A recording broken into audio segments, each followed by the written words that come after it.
오늘은 부활에 대한 말씀을 우리가 나누려고 합니다. 안타깝게도 오늘날 많은 성도들 가운데 자신을 크리스찬이라고 이야기하는 사람들 가운데 다른 건 다 믿을 수 있겠지만 내가 하나님도 믿고 예수님이 이 땅에 오셔서 나를 위해 십자가를 지시고 대신 죽으신 것도 믿을 수 있고 받아들일 수 있지만 이 부활만큼은 믿지 못하겠다고 말하는 사람들이 상당히 많습니다.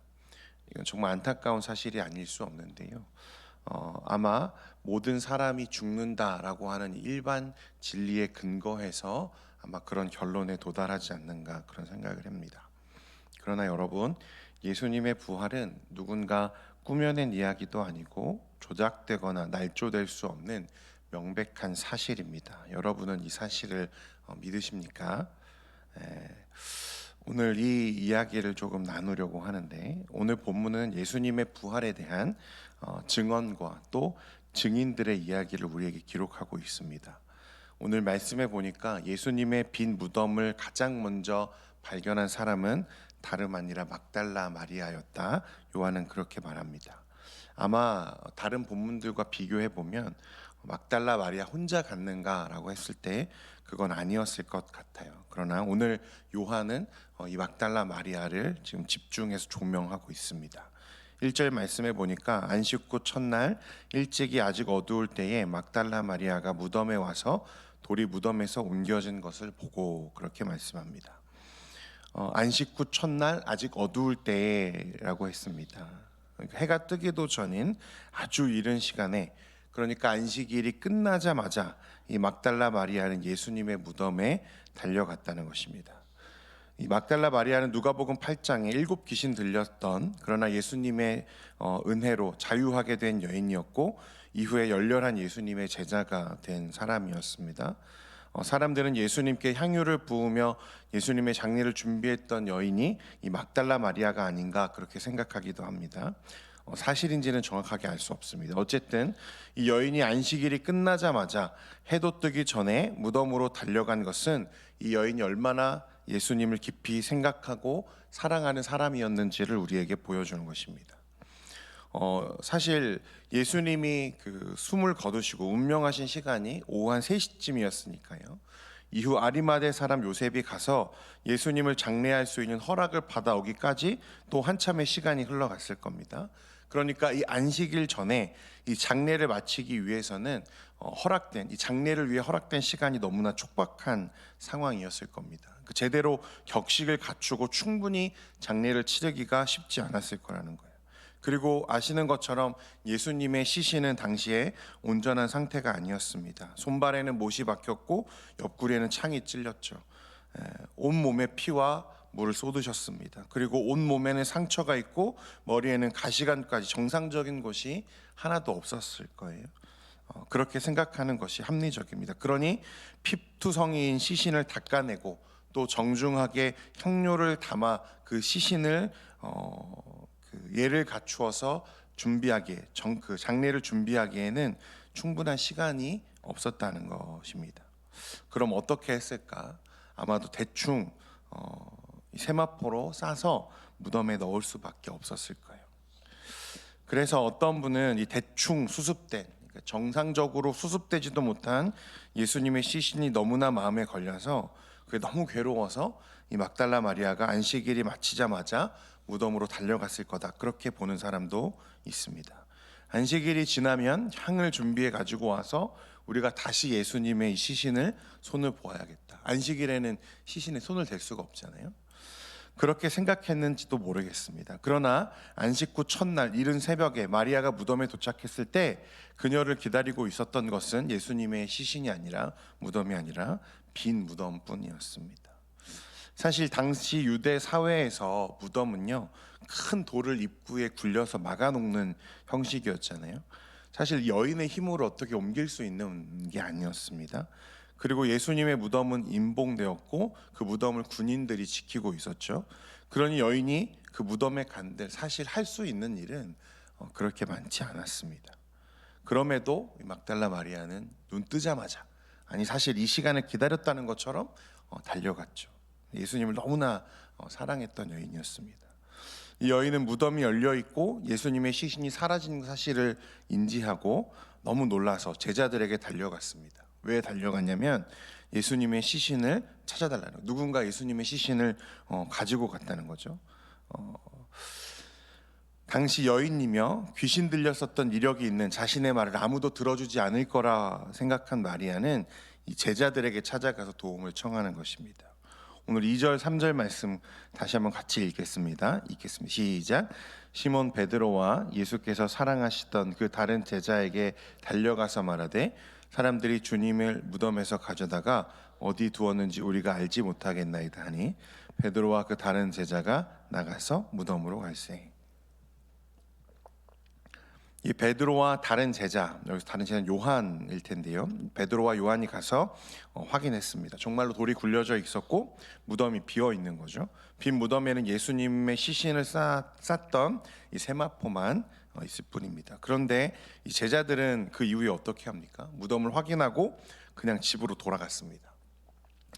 두려웠던 것 같아요. 예수님이 잡히시던 날 밤에 그 곁에 있다가 자신도 잡힐 것을 두려워해서 다른 제자들은 뿔뿔이 흩어졌고 베드로는 어떻게 했습니까? 예수님을 3번 부인하고 도망쳤습니다. 당신은 밤이라서 나는 예수님을 모른다 하고 도망칠 수 있었을지 모르겠지만 이제 해가 떠오면 낮에 예수님의 시신을 찾겠다고 돌아다니면 어떻게 되겠습니까?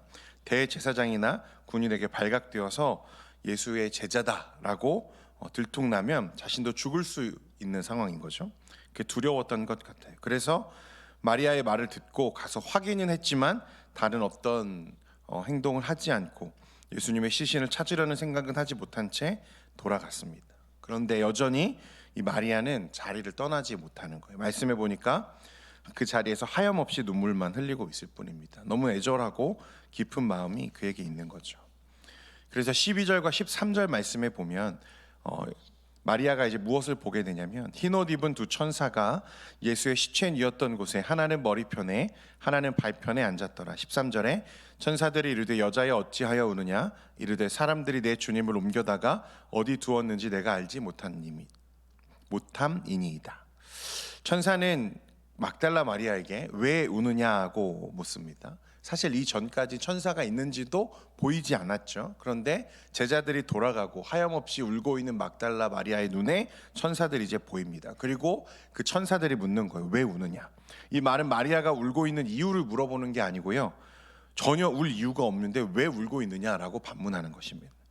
막달라 마리아는 지금 슬퍼서 우는 거죠. 자신이 너무 사랑했던 하나님의 아들이라 믿었던 예수님이 십자가에 죽으셨고 그 시신마저 도난당한 이 상황에 너무 슬퍼서 울고 있는 것입니다. 그런데 그녀에게는 지금 여전히 예수님이 어디에 있는 거죠? 죽음 가운데 머물러 있고 여전히 사망의 그늘에 있는 것으로 여겨지고 있는 거죠. 그런데 여러분, 이때 주님이 어디 계시다고 말씀합니까? 그녀의 뒤에 서 계셨다는 거예요. 14절에 이 말을 하고 뒤로 돌이켜 예수께서 서 계신 것을 보았으나 예수이신 줄은 알지 못하더라. 15절에 예수께서 이르시되 여자여 어찌하여 울며 누구를 찾느냐 하시니 마리아는 그가 동산제기인 줄 알고 이르되 주여 당신이 옮겼거는 어디 두었는지 내게 이르소서 그리하면 내가 가져가리이다. 이전까지는 보이지 않았는데 갑자기 어디선가 나타난 게 아니고 마치 그 자리에 계속 있었던 것처럼 예수님이 그 자리에 계십니다. 제자들에게도 보이지 않았고 마리아에게도 이전에는 보이지 않았습니다. 그리고 천사들을 보고 나서도, 그리고 예수님을 보면서도 마리아는 예수님이 예수님인 줄을 인식하지 못하고 있는 거죠. 다른 본문이긴 합니다만 제자들 사이에 예수님이 나타났을 때 제자들도 예수님이 예수님인지 잘 몰랐죠. 그러니까 이 부활하신 예수님의 몸과 그 형상과 이것을 제자들이 인식하지 못하는 새로운 어떤 그런 상태였다는 거예요. 심지어 도마는 어떻게 합니까? 예수님의 못자국에 손가락을 넣어보기 전에 내가 믿지 못하겠다. 사랑하는 성도 여러분, 우리가 이 본다라고 하는 것에 대해서 제대로 이해할 수 있기를 원하는데요. 우리는 본다 했을 때 이것을 시력, 우리 1.0도 안 되는 이 시력으로 두 눈을 가지고 보는 것만으로 우리가 자꾸 생각하는 경향이 있습니다. 지극히 낮은 수준의 이야기입니다. 성경에서 본다는 말은요, 그런 차원의 본다가 아닙니다. 예수님이 십자가에 못 박혀 돌아가시기 전에는요, 사람의 몸을 입고 계셨기 때문에 누구나 다 볼 수 있었습니다. 옆집에 사는 사람도 볼 수 있고, 누구도, 심지어 길에 가는 강아지도 아마 예수님을 볼 수 있었을 거예요. 이처럼 시력을 가진 사람은 누구든지 예수님을 다 볼 수 있었죠. 그러나 부활하신 예수님의 몸은요, 아무나 볼 수 있는 몸이 아니었습니다. 달랐다는 거예요. 예수님이 이전에 입고 있던 육신과 다른 몸이었습니다. 예수님이 자기를 나타낼 때만 볼 수 있는 몸이죠. 예수님이 허락하시는 사람만 볼 수 있었습니다.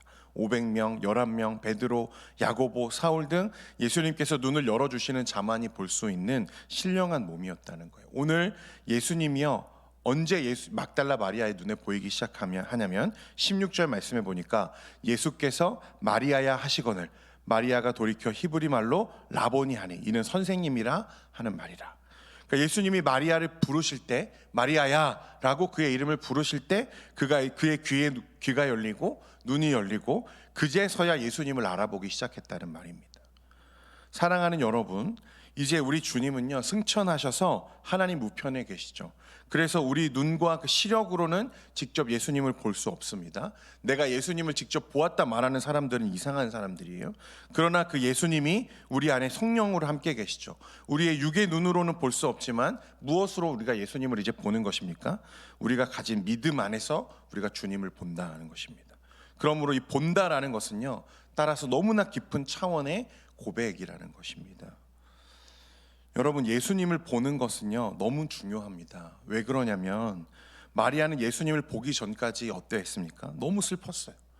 예수님의 죽음을 슬퍼했습니다. 예수님의 시신을 애도합니다.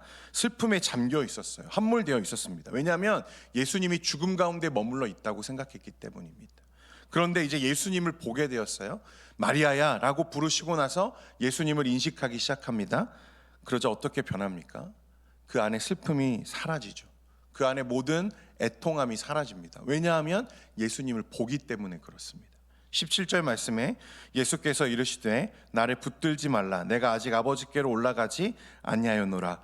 너는 내 형제들에게 가서 이르되 내가 내 아버지 곧 너희 아버지 내 하나님 곧 너희 하나님께로 올라간다 하라 하시니, 예수님은 마리아에게 나를 붙들지 말라 이렇게 말씀합니다. 내가 아직 아버지께로 올라가지 아니하였노라. 여러분, 이 말씀은요, 성경의 여러 가지 난제 중에 하나로 남아있는 말씀의 하나입니다. 다양한 해석이 존재하고 접근이 가능한데 사실 이 의미가 무엇인지 우리는 정확하게 알 수 없습니다. 그러나 분명한 건 예수님을 인식하기 시작한 마리아의 태도의 변화입니다. 그리고 너무 기뻤어요. 예수님이 죽으신 줄 알았던 예수님이, 그래서 누군가 그 시신마저 가져갔다고 생각하고 슬픔에 빠져있는 자신이 이제 눈이 열려서 예수님을 보기 시작하니까 너무 기쁜 거죠. 팔짝 뛰어 올라서 예수님을 안기려고 했는지 혹은 예수님을 붙잡으려고 했는지 모르겠어요. 그러자 예수님이 뭐라고 말씀하십니까? 나를 붙들지 말라. 이 말은요, 매달리지 말라는 뜻입니다. 매달리지 마라. 예수님을 보자 슬픔이 기쁨으로 바뀌죠. 그녀의 시선이 더 이상 죽음에 사망에 머물러 있지 않다는 것입니다. 성도 여러분, 우리가 예수님을, 특히 예수님의 부활을 보아야 한다는 것은 바로 이것 때문에 그렇습니다. 이제 성도의 시선은 죽음과 사망에 머물러 있을 이유가 없다는 것입니다. 예수 그리스도의 부활을 보고 예수 그리스도의 부활의 증인이 될 때 우리 안에 이 마리아와 같은 기쁨이 흘러넘치게 된다는 거예요. 그러므로 우리가 이 부활에 대한 사실의 증인이 되고 증언자가 되는 것은 너무나 중요한 일이라는 것입니다.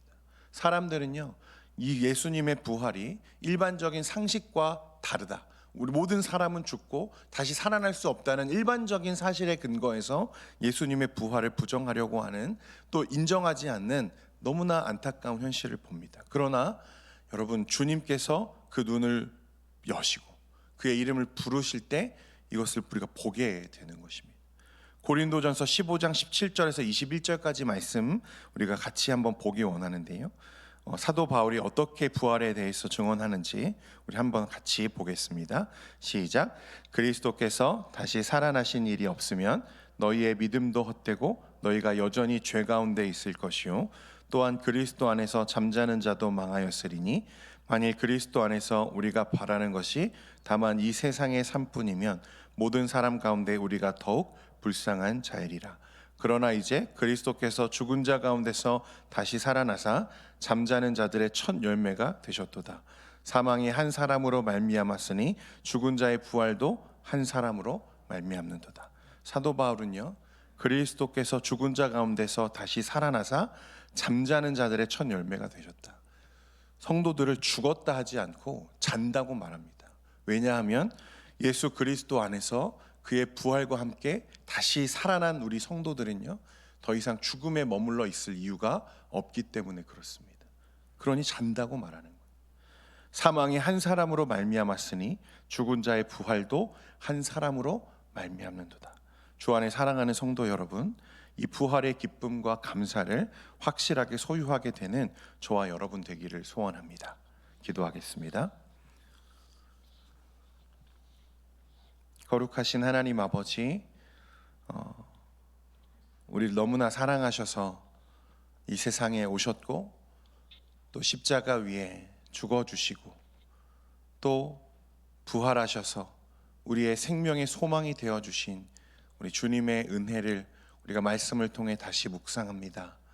하나님, 이 부활의 증인되었던 마리아와 같이 주님, 우리의 눈을 여셔서 주님의 부활을 보게 하시고 또 이것을 봄으로 말미암아 더 이상 우리가 사망과 죽음에 머물러 있지 않고 생명과 다시 기쁨에 머물 수 있도록 주님, 우리를 인도하여 주옵소서.